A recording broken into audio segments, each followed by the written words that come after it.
Hello everyone, welcome back to the channel. This is Mansi. आज हम इस वीडियो में फ्रेंच रेवोल्यूशन को कंटिन्यू करेंगे और ये फ्रेंच रेवोल्यूशन से रिलेटेड फोर्थ वीडियो है, पार्ट नंबर 4। इस वीडियो में हम पढ़ेंगे topic number 2.1, France becomes a constitutional monarchy. मतलब अब फ्रांस में कॉन्स्टिट्यूशन भी होगा और कॉन्स्टिट्यूशन के साथ साथ मोनार्की भी काम करेगी, यानी राजा और उसके साथ संविधान। अब इस तरह से फ्रांस चलने वाला था। एनए यानी नेशनल असेंबली कंप्लीटेड ड्राफ्टिंग इन 1791। नेशनल असेंबली जो कि संविधान बना रही थी, ये संविधान बनाकर ख़त्म करती है 1791 में। और इनके जो संविधान बनाते हैं उसका ऑब्जेक्टिव होता है लिमिट पावर्स ऑफ मोनार्क। मतलब जो मोनार्क है उसकी पावर को लिमिट करना, ताकि जो राजा है वो एक्सेस पावर को एक्सरसाइज ना कर सकें। Powers assign to different institutions. अब पावर्स को डिफरेंट इंस्टीट्यूशन में बांट दिया गया। एक इंसान के पास ना रहकर ये 3 अलग अलग ऑर्गन्स में बंट गई। मतलब एग्जीक्यूटिव, लेजिस्लेचर और जुडिशरी। हमने पीछे एक पढ़ा था, मॉन्टेस्क्यू की बुक थी द स्पिरिट ऑफ लॉज। पीछे सबसे पिछले वीडियो में हमने पढ़ा था कि जो मॉन्टेस्क्यू हैं उनकी एक किताब थी द स्पिरिट ऑफ लॉज।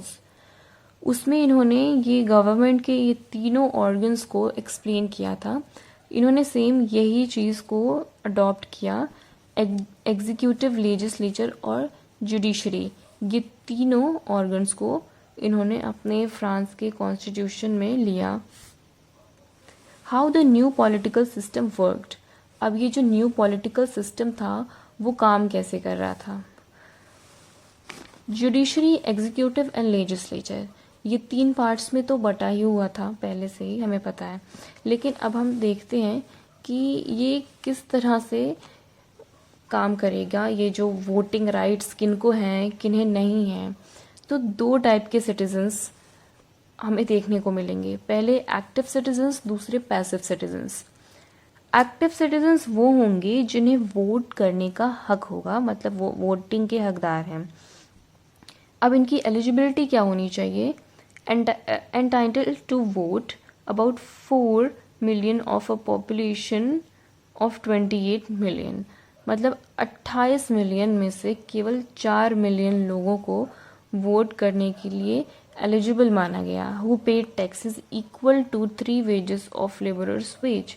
मतलब वो इंसान वोट कर सकता था जो टैक्स पे करता है, वो भी कितना पे करता है, एक लेबर की जो 3 दिन की जो वेज है, जो 3 दिन की मजदूरी है, उतना अगर वो टैक्स पे करता है तो वो वोट कर सकता है। पैसिव सिटीजन्स, जिनके पास कोई भी वोटिंग राइट्स नहीं थे, लगभग 3 मिलियन आदमी, औरत, बच्चे और नौजवान लोग जो 25 साल से कम की उम्र के थे, उन्हें वोट करने का कोई भी अधिकार नहीं था फ्रांस के अंदर। अब ये समझते हैं कि ये जो 4 मिलियन लोग हैं जिन्हें वोट करने का हक है, ये जो 4 मिलियन हैं, 4 मिलियन ऑफ पॉपुलेशन जिनको वोट करने का हक है, वो highest bracket of tax payers हैं। मतलब ये जो हाई टैक्सेस पे करते हैं लोग, उनमें से एक हैं। और ये क्या करते हैं, ये 50,000 आदमियों को इलेक्ट करते हैं और ये इनडायरेक्टली वोट करते हैं। मतलब इनडायरेक्ट इलेक्शंस होते हैं, तो ये 50,000 लोगों को वोट करते हैं। अब ये 50,000 लोग मिलकर 745 मेंबर्स जो नेशनल असेंबली के होते हैं उनको वोट करते हैं और उनको इलेक्ट करते हैं। अब ये नेशनल असेंबली जो है ये देखता कौन है, किंग और उसके मिनिस्टर्स। नेशनल असेंबली किंग को और उसके मिनिस्टर्स को कंट्रोल करती है। और जो जुडिशरी है उसमें जो जज होता है वो भी एक्टिव सिटीजन्स को राइट होता है कि जो जज है, जज के लिए भी यही लोग वोटिंग करते हैं जो एक्टिव सिटीजन्स होते हैं। यानी जो पैसिव सिटीजन्स हैं उनको कोई भी अधिकार नहीं है, वोटिंग राइट्स नहीं है। लगभग 3 मिलियन आदमी, औरत, बच्चे और नौजवान जो 25 साल की उम्र से कम के हैं, उन्हें वोट करने का कोई हक नहीं है।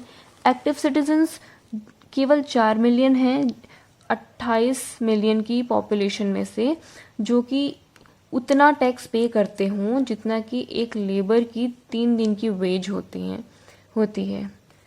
और ये 4 मिलियन लोग मिलके 50,000 मैन को इलेक्ट करते हैं, और ये जो 50,000 हैं ये 745 मेंबर्स को इलेक्ट करते हैं। फिर ये जो लेजिस्लेचर है ये कंट्रोल करता है किंग को और उसके मिनिस्टर्स को। और अब ये जो एक्टिव सिटीजन्स हैं यही जो हैं वो जुडिशरी के लिए वोट करते हैं और जजेस को इलेक्ट करते हैं।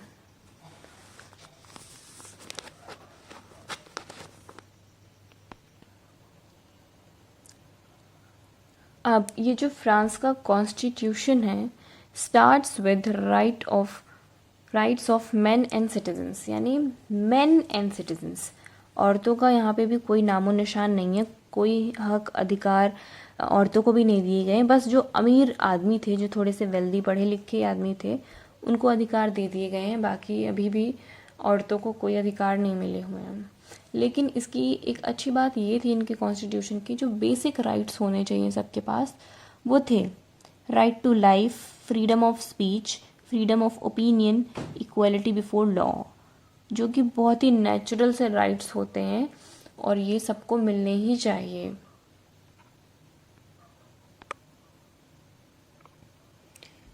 अब हम पहुंचेंगे टॉपिक नंबर 3 पे, France अबॉलिशेस monarchy and becomes a republic. अब क्या है, अब फ्रांस, अब तक तो मोनार्की भी थी और कॉन्स्टिट्यूशन भी था, यानी कॉन्स्टिट्यूशनल मोनार्की थी फ्रांस के अंदर, बट अब फ्रांस मोनार्की को बिल्कुल अबॉलिश कर देगा और एक रिपब्लिक बन जाएगा। फ्रांस में क्या था, जो टेंस्ड सिचुएशंस थी अभी भी चल रही थी, काफ़ी ज़्यादा टेंशन की कंडीशंस थी फ्रांस के अंदर।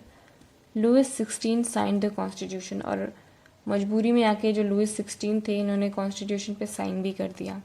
लेकिन क्या था, इन्होंने अपना दिमाग लगाना नहीं छोड़ा, अभी भी सीक्रेट निगोशिएशंस कर रहे थे between Kings of neighbouring countries. अब जो आसपास के आस पड़ोस के जो कंट्रीज़ थी उनमें इनकी गुप्त वार्तालाप हो रहे थे और जो किसी को पता ना चलने पाए। काफ़ी ज़्यादा टेंशन में थी ये पड़ोसी जो इनके देश थे वो भी। क्यों? क्योंकि फ्रांस के लोगों को देख देख के इनके देश के लोगों को भी बुद्धि आने लग रही थी और ये लोग इसीलिए बहुत ज़्यादा टेंशन में थे। अब इन लोगों ने प्लान्स बनाए कि अब हम अपने ट्रूप्स भेजेंगे ताकि ये जो चीज़ें हैं थोड़ी सी कम कर सकें हम, और मतलब एक वॉर के तरीके का माहौल बनाने की कोशिश कर रहे थे ये लोग कि मतलब जनता को दबा देंगे हम। NA voted in April 1792 to declare war against Prussia and Austria. Prussia और ऑस्ट्रिया, प्रशिया जो प्रेजेंट में हम जर्मनी बोलते हैं, जो देश जर्मनी है उसे पहले प्रशिया बोलते थे, और ऑस्ट्रिया जहाँ की मैरी एंटोनिटी हैं वो उनकी वाइफ जो लुइस 16 की हैं वो, इन देशों के साथ इनके सीक्रेट निगोशिएशंस हो रहे थे लुइस 16 के। तो जो नेशनल असेंबली है इसे कहीं ना कहीं से पता चलता है कि ये लोग जो हैं हमारे खिलाफ कुछ करने वाले हैं, इससे पहले कि वो लोग कुछ करें इन लोगों ने वोटिंग किया और जो है प्रशिया और ऑस्ट्रिया के खिलाफ जो थी उसको जंग छेड़ दी।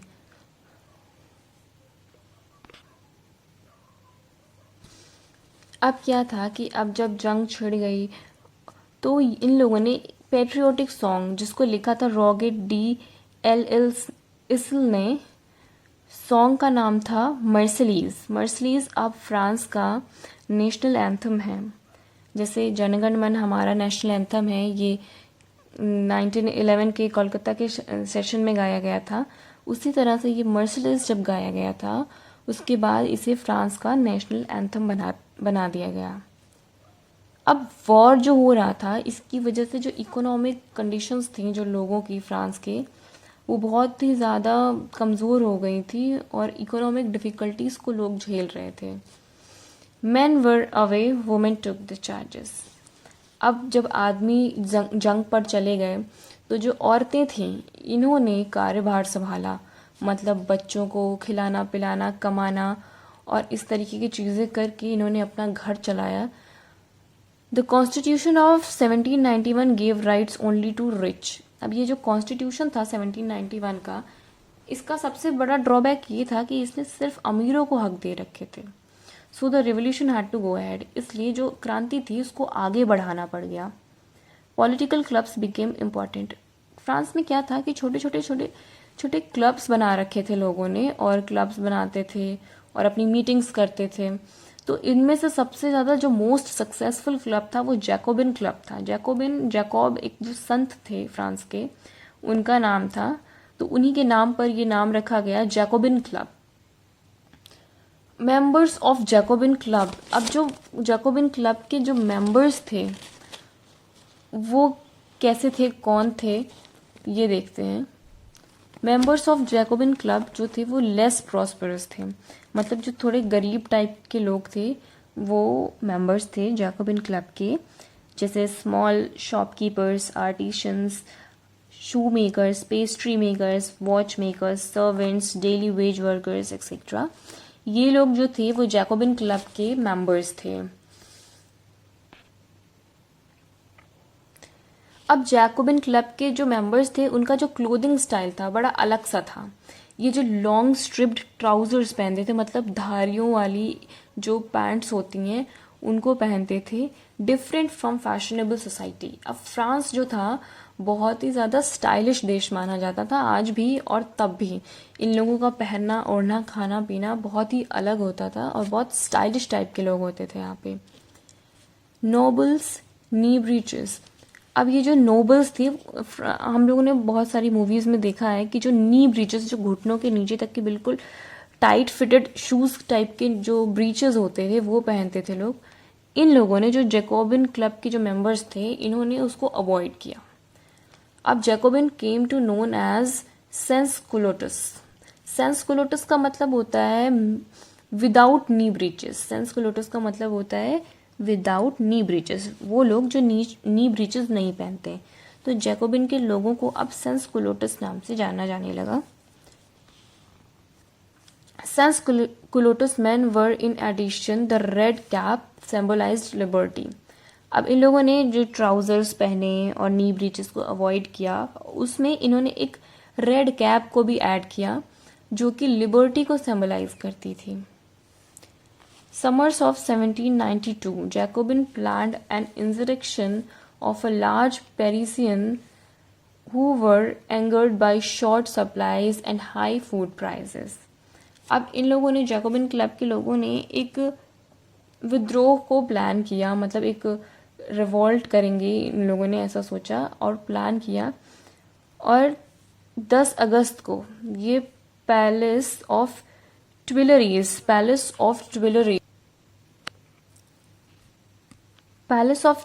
पे इन्होंने धावा बोल दिया। और एकदम से 10 अगस्त का दिन था वो जब इन्होंने ये किया, और रॉयल फैमिली जो वहाँ पे रह रही थी उस पैलेस के अंदर, उसको इम्प्रिजन कर दिया, मतलब पूरी फैमिली को उठा के जेल में डाल दिया। Elections were held, all men of 21 years and above got right to vote.